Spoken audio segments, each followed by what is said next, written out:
Please subscribe Sadhguru Sai Creations.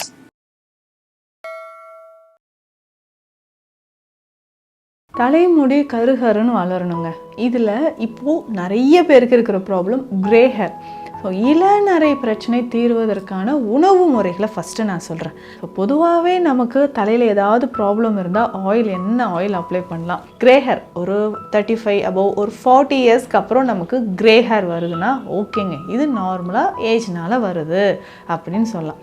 ஆனால் இப்போ டீனேஜில் இருந்தாலோ இல்லை 10 இயர்ஸில் இருக்கக்கூடிய நிறைய கிட்ஸுக்குமே பார்த்தோம்னா கிரே ஹேர் வருது, ப்ரீமெச்சூர் கிரே ஹேர் அப்படின்னு சொல்கிறோம். தலைமுடி நமக்கு கருகருன்னு வளரணும், இல்லை எனக்கு கிரே ஹேர் இருக்குது, இது எல்லாமே சரி செய்யறதுக்கு இந்த தைலம் உங்களுக்கு ரொம்ப ரொம்ப யூஸ்ஃபுல்லாக இருக்கும்.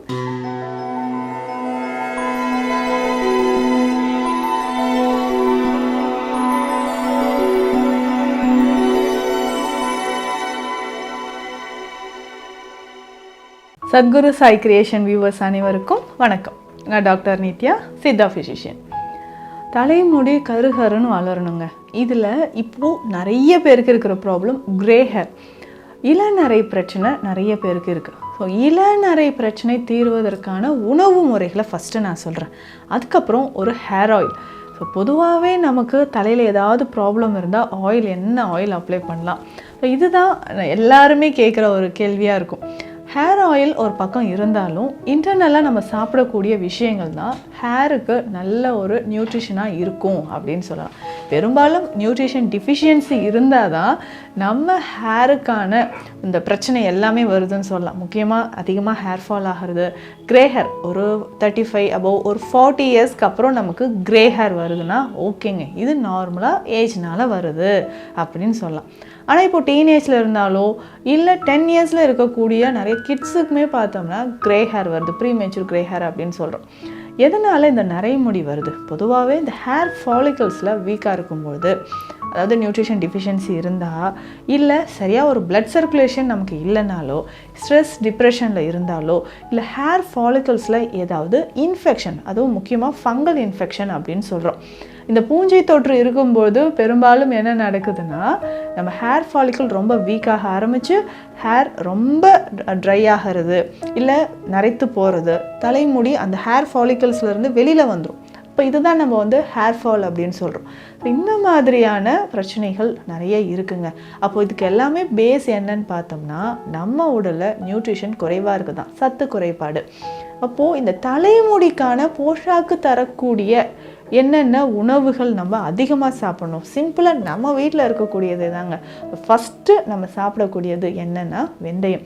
ஸோ மறக்காமல் இந்த வெந்தயம் எடுத்துக்கோங்க. முன்னாடியெல்லாம் பார்த்தோம்னா எல்லாத்துக்குமே வெந்தயம் சேர்ப்பாங்க. தலைக்கு அந்த ஷேக்காய் பொடி ரெடி பண்ணுறோன்னு வச்சுக்கோங்களேன், அதுலேயும் வெந்தயம் இருக்கும். அதே மாதிரி உணவு சாப்பிடும்போதும் பார்த்திங்கன்னா வெந்தய களி சேர்த்து சாப்பிடுவாங்க, வெந்தயப்பால் கஞ்சி குடிப்பாங்க, வெந்தயப்பொடி ரெகுலராக சாப்பிட்டுக்கிட்டே வருவாங்க. ஒரு தலைக்கு ஒரு ஹேர் ஆயில் செய்யணுமா, வெந்தயம் சேர்த்து செய்வாங்க. அந்த அளவுக்கு இதில் ரிச் அயன், ஃபைபர், நம்ம உடலுக்கு தேவையான எல்லா சத்துக்களுமே இதில் இருக்குது. அப்போது இந்த வெந்தயம் அப்படின்னு சொல்கிறது ரொம்ப முக்கியமானது. ஸோ டெய்லி காலையில் முளை கட்டின வெந்தயம் நம்ம சாப்பிட்டுக்கலாம், இல்லை வெந்தய களியாக நம்ம செய்து சாப்பிடலாம். ஸோ இந்த மாதிரி ஏதாவது ஒரு வகையில் வெந்தயம் கண்டிப்பாக நீங்கள் உணவில் சேர்த்துக்கணும். அடுத்து இரண்டாவது, இது சாப்பிட்டா நம்ம ஹேருக்கு ரொம்ப ரொம்ப நல்லது அப்படின்னு சொன்னீங்கன்னா, இந்த கொத்தமல்லி இலைகள் மற்றும் அதனுடைய விதைகள், தனியா விதை அப்படின்னு சொல்கிறோம் இல்லைங்களா? ஸோ இந்த தனியா விதையை நம்ம எப்படிங்க எடுத்துக்கலாம் அப்படின்னு கேட்டிங்கன்னா, இந்த தண்ணீரில் போட்டு பாயில் பண்ணி தண்ணீரை, அதுக்கு தான் இந்த கருப்பட்டி காஃபின்னு ஒரு விஷயம் நம்ம முன்னோர்கள் வச்சுருந்தாங்க. எதுக்குன்னு கேட்டிங்கன்னா, அதில் இந்த தனியா விதைகள் இருக்கும், இதனோட கருப்பட்டியும் சேர்ப்பாங்க, சுக்கு மிளகு சேர்ப்பாங்க. அப்போது ஈஸியாக நமக்கு டைஜஷன் ஆக ஆரம்பிச்சிடும். இந்த கருப்பட்டி உள்ளே போகும்போதும் ஹேருக்கு நல்ல ஒரு போஷாக்கு தரக்கூடிய ஒரு உணவாக இருந்துச்சு. அதே மாதிரி இப்போது தனியா விதைகள், தனியா இலைகள் இருக்குது பார்த்திங்களா, கொத்தமல்லி இலைகள் ரிச் அயன் மற்றும் ஃபைபருங்க. ஸோ அயன் கண்டென்ட்காக டெய்லி ஒரு டேப்லெட் நான் சாப்பிட்டுட்ருக்கேன் அப்படின்னு சொல்கிறீங்கன்னா, ஸோ இந்த உணவுகள் எல்லாமே நீங்கள் ஃபாலோ பண்ணிட்டு வாங்களேன், ஹேருக்கு நல்ல ஒரு வலிமை தரக்கூடியதாக இருக்கும். ஸோ இந்த கொத்தமல்லியை நம்ம நல்லா அரைச்சி ஜூஸ் மாதிரியும் குடிக்கலாம். இதனோட கொஞ்சம் வெள்ளரிக்காய் சேர்த்து, அந்த கொத்தமல்லி இலைகள் ஒரு 2 கைப்பிடி அளவு எடுத்துகிட்டு இதனோட கொஞ்சமாக வெள்ளரிக்காயும் சேர்த்து நல்லா அரைத்து வடிகட்டி இதை நீங்கள் குடிச்சிக்கிட்டே வரலாம். ஸோ இப்படி நம்ம குடிக்கும்பொழுதும் தலைமுடிக்கு ரொம்ப ரொம்ப நல்லது. அதேமாதிரி ஸ்கின்னுக்குமே இது ரொம்ப நல்லதுங்க. அடுத்து வேறு என்ன உணவு எடுக்கலாம்? ஒமேகா 3 நிறைஞ்சிருக்கக்கூடிய உணவுகள் எல்லாமே எடுத்துக்கலாம். ஸோ ஃப்ளாக்ஸ் சீட்ஸ் ரொம்ப முக்கியமானது. பூசணி விதை, வெள்ளரி விதை. டெய்லி நைட்டு நம்ம என்ன பண்ணோம்னா, அந்த சூடு பித்த உஷ்ணம் அதிகமாக இருக்கும் இல்லைங்களா, நைட்டு நம்ம தூங்கும்போது பாலில் கொஞ்சமாக கசகசா பொடி சேர்த்து சாப்பிட்டு பாருங்களேன். உடலில் இருக்கக்கூடிய அந்த பித்த தோடம் உஷ்ணம் நமக்கு குறைய ஆரம்பிக்குது. அப்போது அந்த உஷ்ணம் குறையிறதுக்கு என்ன செய்யலாம்? பித்தம் குறைஞ்சாதானே தலைமுடி உதிர்தல் குறையும். ஸோ அதை நம்ம பார்த்துக்கணும். ஸோ கசகசா எடுத்து லேசாக வறுத்து 1/4 டீஸ்பூன், நிறைய சேர்க்கக்கூடாது, நல்ல சூடாக இருக்கக்கூடிய பாலில் 1/4 டீஸ்பூன் அளவு கசகசாவும் பனங்கற்கண்டும் சேர்த்து இரவு குடிக்கும்போது அந்த அதிகமான உஷ்ணம் நமக்கு இருக்குன்னா அது குறைய ஆரம்பிக்குங்க.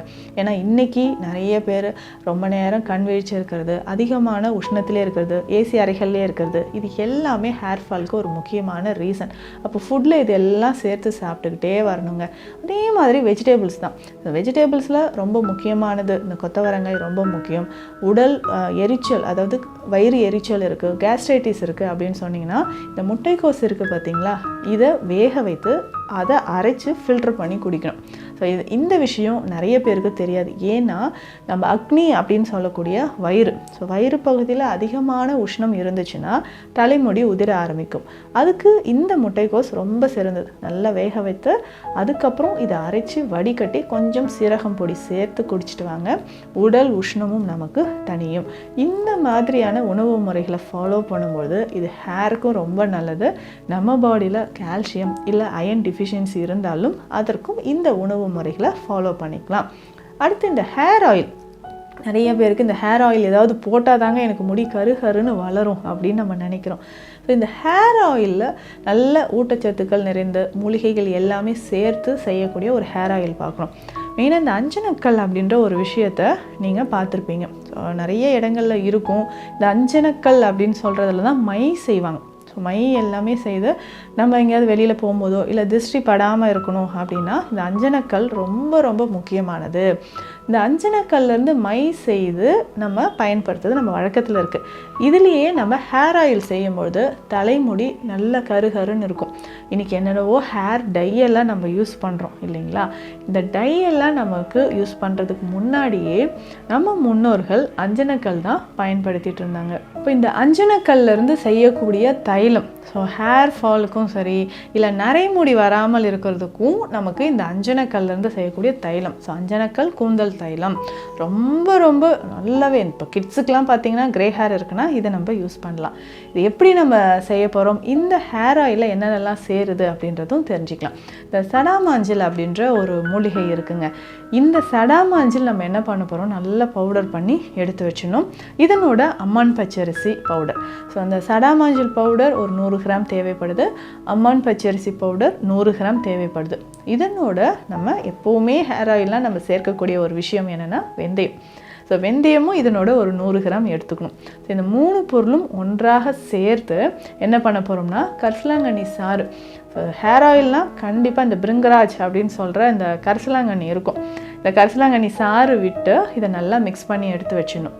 இதை நம்ம தேங்காய் எண்ணெயில் காய்ச்சணும். தேங்காய் எண்ணெய் எந்த அளவுக்கு வேணும்னா 1 லிட்டர் அளவுக்கு தேங்காய் எண்ணெயில் இந்த பொருட்கள் எல்லாமே சேர்த்து நம்ம காய்ச்சி பாதி அளவு இந்த ஆயில் ரெடி ஆகிட்டே இருக்கும்பொழுது தான் இந்த அஞ்சனக்கல் அப்படின்னு சொல்கிறோம் இல்லைங்களா, இந்த கல்லை நல்லா உரசி கருமை நிறத்தில் ஒரு பவுடர் மாதிரி வரும். ஸோ இந்த பவுடர் ஒரு 20 கிராம் அளவுக்கு சேர்த்தா கூட போதுங்க.